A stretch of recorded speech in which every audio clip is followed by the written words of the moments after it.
जय जगन्नाथ सांग मैंने आज आसतु आम जाना श्रीमंदिर विषय सम्यक तथ्य और सूचना। श्रीमंदिर बा यार अन्य नाम हूँ बड़ देउल बा श्रीक्षेत्र।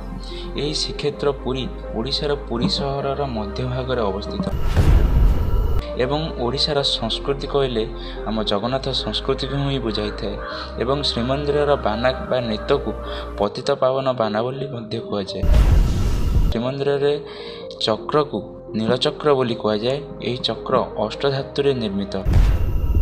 श्रीमंदिर द्वार देश अरुण स्तंभ रही जहाँ अष्टादश शताब्दी कोणार्क सूर्य मंदिर अणाई एठारे स्थापित करा। श्रीमंदिर चारिटी द्वार रही। गोटे है सिंहद्वार, द्वितीय अश्वद्वार, तृतीय हस्तिद्वार, चतुर्थ व्याघ्रद्वार। सिंहद्वार द्वारपाल होती हनुमान। श्रीमंदिर में 22टी पावछ रही जहाँ बौलमाला मांकड़ा पत्थर निर्मित।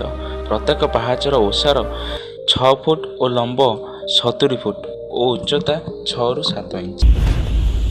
एवं श्रीमंदिर में चतुर्धा मूर्ति एवं अन्य पार्श्व देवादेवी पूजा पाई था एवं महाप्रभुंकर प्रसाद को महाप्रसाद बोली कहुए।